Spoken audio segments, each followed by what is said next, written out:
Hey, what's up, everybody, and welcome back to That Triathlon Show, the podcast presented by scientifictriathlon.com.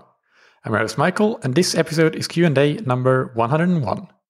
Before doing anything else, I just want to quickly mention that the interview just released this Monday on the 24th of August in 2020 with Professor John Hawley was really one of my favorite interviews that I've done, I think. So I just want to encourage everybody to go and listen to that if you haven't already. It is really almost a must listen, I would say, for anybody interested in, at least in the science of endurance sports. Before we get into the questions for today, a big thanks to our sponsors, Precision Hydration.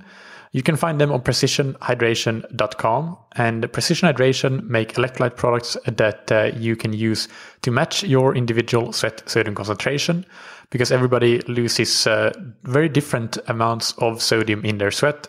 Somebody might be losing less than 500 milligrams per liter of sweat, and somebody else might be losing close to or even above 2000 milligrams per liter of sweat.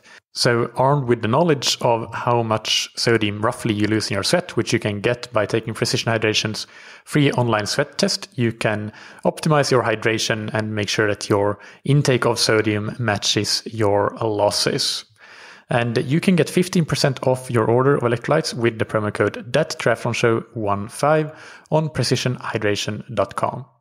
And thank you to Roka that you can find on roka.com.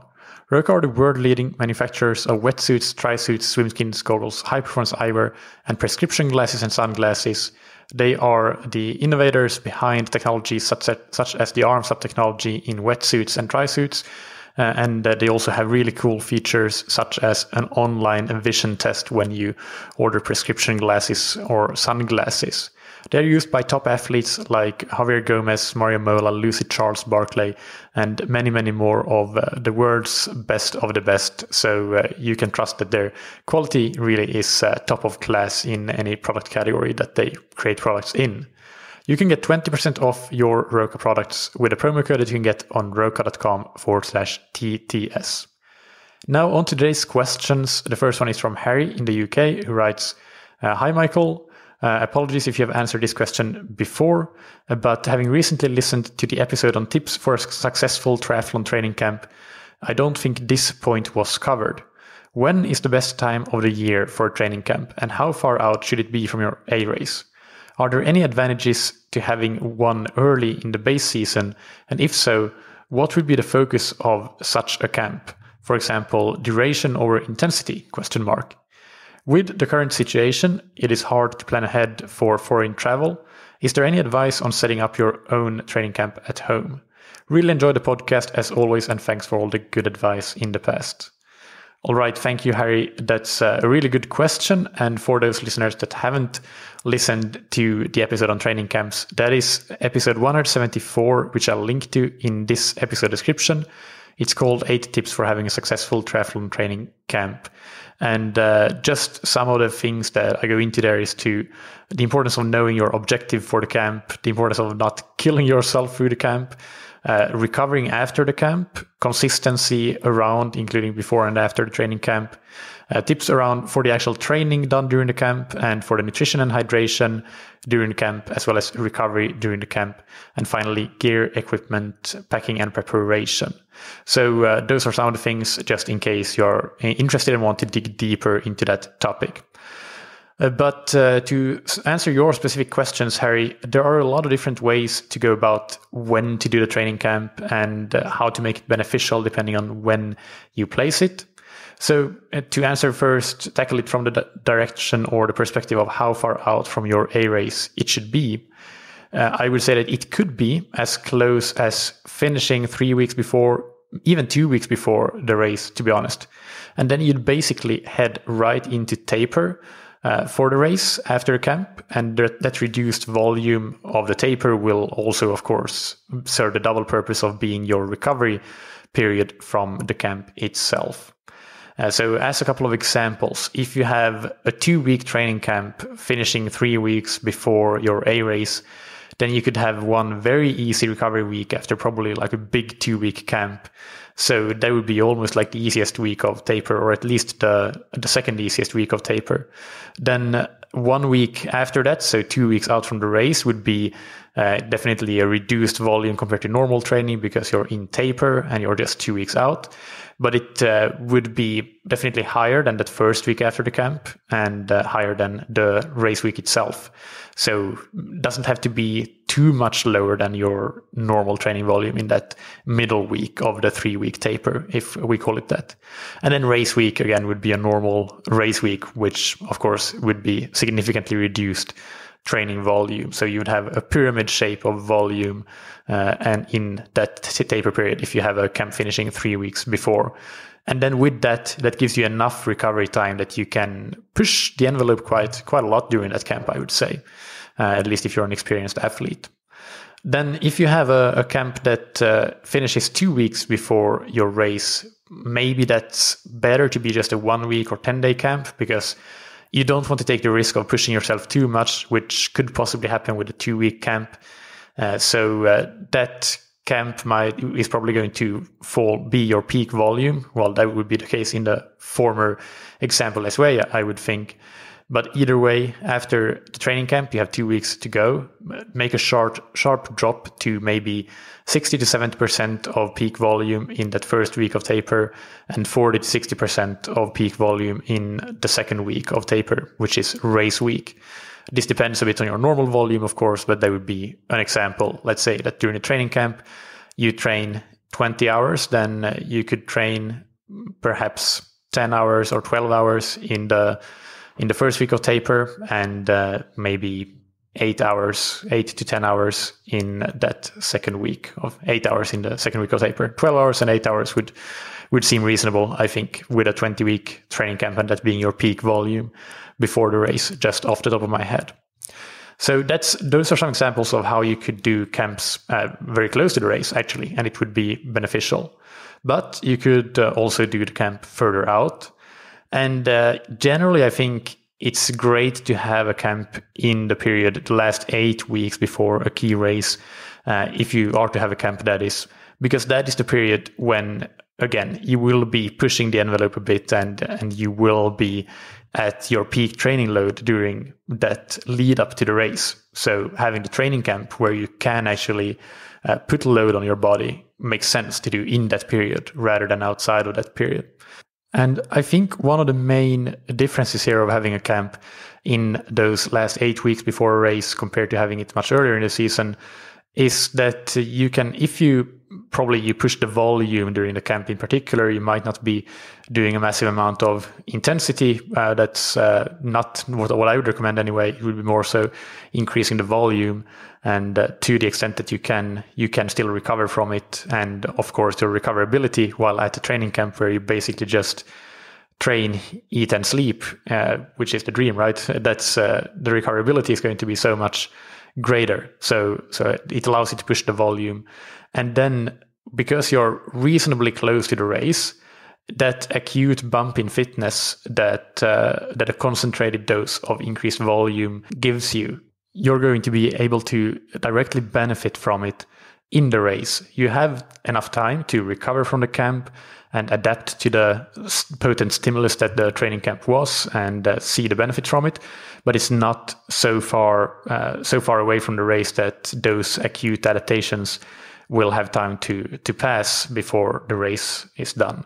So that I would see is the benefit of having a camp in those last eight weeks before the race. And now, if you have the camp, for example, 4 months before the race, you will still benefit. Don't get me wrong. It will make you fitter, again, after you recovered from it and absorbed the load. And this increase in fitness will hopefully allow you to train at a higher level than before. And by that, I mean that you will be able to tolerate slightly higher volume, or your absolute intensities in workouts go up, even if your relative intensity doesn't. So maybe you increased your power on the bike by 10 watts across the board, and the running pace is by 5 seconds per kilometer across the board, whatever it may be. You're doing more work in your training. And that improved work capacity might allow you to get more out of those last 4 months of training than you would have otherwise. So you're still benefiting from the bump in fitness. It is a clear benefit, but it is still an indirect one. And the caveat to that indirect benefit is that if you, for some reason, do not train anywhere near your training capacity, then increased capacity to train won't do you much good because you're not really using it. So then the camp can actually be a bit of a waste, because the acute improvements are probably gone by the time of your race. And those long-term improvements by increasing fitness and then training at a new fitness level weren't really benefited from either. So this is where it's important to have a good understanding of what you're trying to accomplish in training, have a big macro perspective of your training, and structure your training accordingly. So again, keeping on with discussing this example of having a training camp earlier in the season, it kind of answers the question that you have about doing a training camp during base season as well. Because if you are doing a camp, as I said in the example, 4 months before, that really is your base season. It's far enough away from the race that for all intents and purposes it is. And it can be highly beneficial, and we see it in triathlon and in cycling and many other sports. Squads and teams gather for winter camps that might be 2 or 4 weeks long or 2 months long. And they do that soon after the athletes are getting back from their off season, early in the winter, or even late autumn, depending on what the season structure is for the particular sport we're discussing. But either way, at that point, they have had some time off. They have probably lost a lot of fitness compared to their peak fitness. And after the off season, they aren't ready to train at a high level yet. Their work capacity is diminished. So what the camp does is it serves to build that work capacity and serves as a springboard for the entire season. Because after the camp and after recovering from it, the athletes will be able to train much more, much harder. And this works great because obviously these athletes have coaches or even entire teams in some situations that help map out their season, and they help figure out how they should build upon that fitness bump and carry it into the season and the races. So that's a bit about the benefits and how to benefit from a base training camp, so to say, or a camp generally just earlier in the year. My personal recommendation and opinion as it pertains to duration and intensity is just like you suggest, duration trumps intensity, in particular in those early season camps, based or any camp that are farther out from the races than 8, maybe 10 weeks. So, of course, I would say that don't completely ignore intensity. I don't think that you should do that in any time of year, really. But I would not recommend doing any killer workouts, but rather do intensity in more of a snacking format so that your perceived effort in any individual workout isn't too high. So maybe you can do 1 round or 2 rounds of 30 seconds on, 30 seconds off one day, when normally in a proper workout you would do 4 rounds of that. And maybe you do a trail run with some tempo effort climbing on the next day, and that's all okay. You're getting some moderate intensity in there, but the overall workload doesn't really get out of hand. So, of course, again, a coach is really, really valuable for helping map this out, because it's quite easy during training camps to mess up and do too much workload in general, whether it's volume or intensity. But in contrast, if you do a training camp during those last 8 weeks before the race, then of course that is the time when you will be doing a certain amount of intensity and race specificity as well. And the training camp doesn't change that. You need to carry that structure into the training camp. So when this is the case, you will to some extent be following the same program you would have followed anyway, but probably with a little bit of a higher volume than you could have done while at home and having work and errands to run and so on. But definitely not so high volume that the key race-specific and intense workouts suffer. That still needs to be the driver of performance in that period to make sure that you can nail your key workouts, really. So this kind of training camp will have a higher volume than a normal training week at home this time of year, this time of season would have, but it will probably have a lower volume than your typical base season training camp week would have, to put it a bit in context, to allow you to stay sharp and really be able to perform when it matters in those key workouts. As for setting up your camp at home, which is another part of your question, I think that it is absolutely doable. It is absolutely beneficial, or it can be beneficial when done right. It can be as beneficial potentially as a training camp abroad or just at a whatever triathlon mecca you're planning on going to.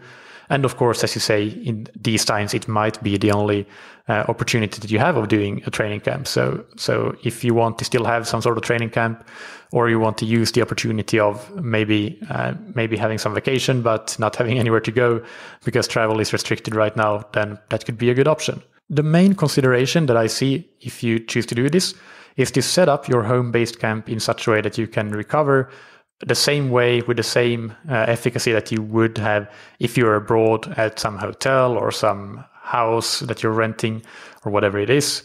And if you can't do that, then your training load has to come down accordingly. You can't do, if you're planning on doing a 25-hour training week during camp, but you were planning on napping after every workout and having tons of food around, but now you're trying to transition that week to home, but you're going to have to run tons of errands and you don't have time for a single nap and you can only sleep 7 hours per night, then maybe you need to bring down your volume because the environment is not going to be the same as you had originally planned.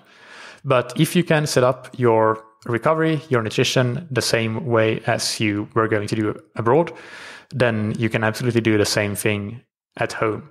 And that would be my recommendation. Just strive for that, to make sure that you have time to eat, sleep, rest, and not be running around doing tons of errands between sessions, because it's even going to add up to more mental stress, and it's all going to contribute to maybe being too much stress when you have other things going on than training, eating, sleeping, and resting. And I guess it goes without saying, but a week when you're working isn't really ideal for a home-based training camp. So try to make it a vacation week. Although saying that, I'm not alone in this situation, working for myself and not being employed. So I don't really have vacations in the same way as some people do. And I am actually going to have a training camp fairly soon, not home-based, but Portugal-based, and actually just half an hour outside of Lisbon, so very close to home. But either way, I'm going to have to do some work, but my plan is to do as much work as possible before the camp, to have to do just the main things that I have to do every day, like checking in on athletes and their workouts and things like that, but have all podcast episodes prepared and so on, things that I don't have to do, that I can do in advance. Basically, all such things I will do in advance so that I have only a minimum amount of work to do when at camp and can focus most of the time there on just recovering and eating and sleeping around the training.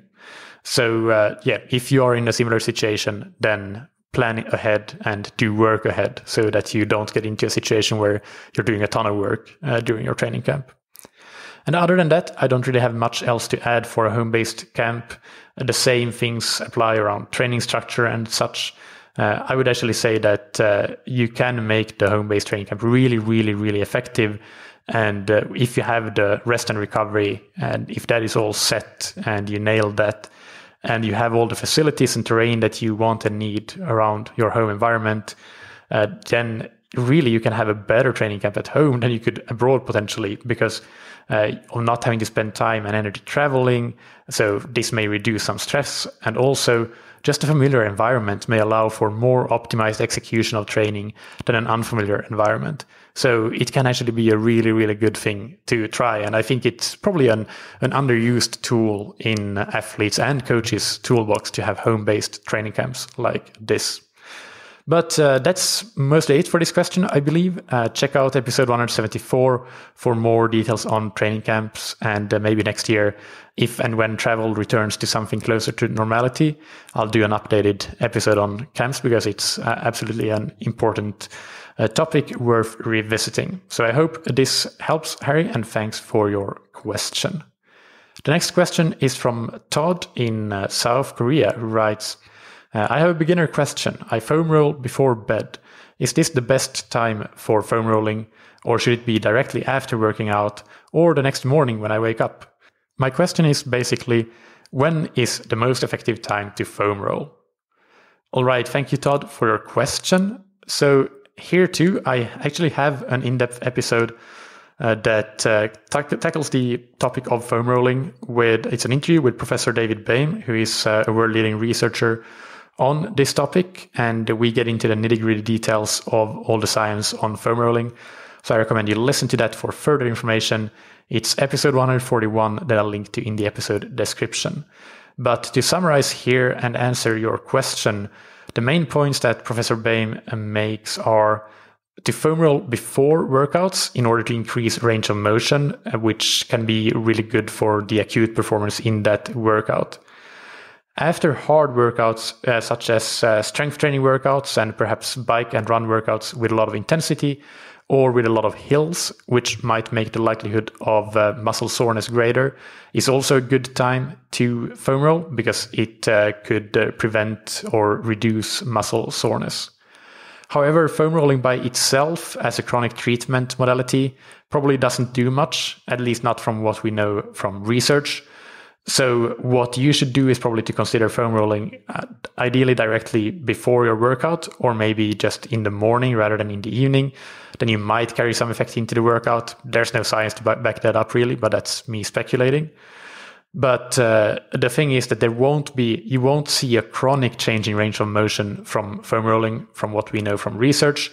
And whether there are any other performance benefits of foam rolling is unclear. It hasn't been investigated. So if you are going to foam roll, then do it before workouts and after certain hard workouts to prevent muscle soreness. That would be the general advice. However, let's not forget that at the end of the day, everybody is an experiment of n equals 1. And if you do temporarily stop foam rolling at night and then you start to feel stiff or immobile or even seeing performance decrements in your workouts, then don't hesitate to bring the foam rolling back in the way you have been doing it at night, because what works for you after all. So I think that it's important to keep an open mind there.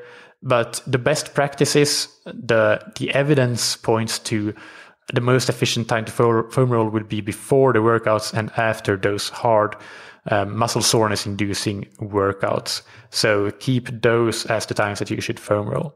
And when you foam roll, just quickly, you should do perhaps 30 to 60 seconds per muscle group and repeat maybe 2 or 3 times through with each muscle group. And during those 30 to 60 seconds, the practical advice is to simply do passes of 1 second up the muscle and 1 second down the muscle. So imagine you're foam rolling your quads. You just roll for 1 second up and 1 second down, and you do that for 30 to 60 seconds. Repeat 2 or 3 times. That's the recommended protocol. And that's it for this week. I had another question prepared actually about supplements, but I'll save that for next week because we're running a bit short on time. That was a long answer, so it will take some time, and I will answer that next week instead. Keep sending in questions to michael@scientifictriathlon.com, and it's Michael with a K. You can find this Q&A and all previous Q&As on scientifictriathlon.com, and that's also where you can find information about training plans and coaching services. If you want to improve your triathlon performances, then I recommend that you consider coaching in particular, or training plans if coaching is not possible for you for whatever reason. As mentioned already, if you missed Monday's episode with Professor John Hawley, I highly encourage you to go back and listen to that. I was really excited about that interview. I'm really happy with how it turned out and all the information that Professor Hawley shared. So super psyched about that still. And tune in again on Monday to hear from Drs. Kush Joshi and Joel McKay, where we'll talk about blood testing and biomarkers in endurance athletes. So another really interesting topic, and one that we haven't really covered before directly on the podcast. So that will be a really interesting one. Please subscribe, and that will make sure that you don't miss an episode. And also, if you are a big fan of the podcast and have been listening for a while, a rating and a review would be absolutely amazing. Big thanks to Johan in Sweden and Nico Quill in the US for rating and reviewing last week. Thank you so much for that. And thank you to our sponsors, Precision Hydration, that you can find on precisionhydration.com. Go and take their free online sweat test to get a personalized hydration strategy for your next race. And get 15% off your order of electrolytes with the promo code ThatTriathlonShow15. And big thanks to Roka that you can find on Roka.com. Check out their wetsuits, tri-suits, swimskins, goggles, high-performance eyewear, and prescription glasses and sunglasses, and get 20% off your order with the promo code that you can find on roka.com/TTS. Thank you, as always, for listening. Keep training smart and keep loving triathlon.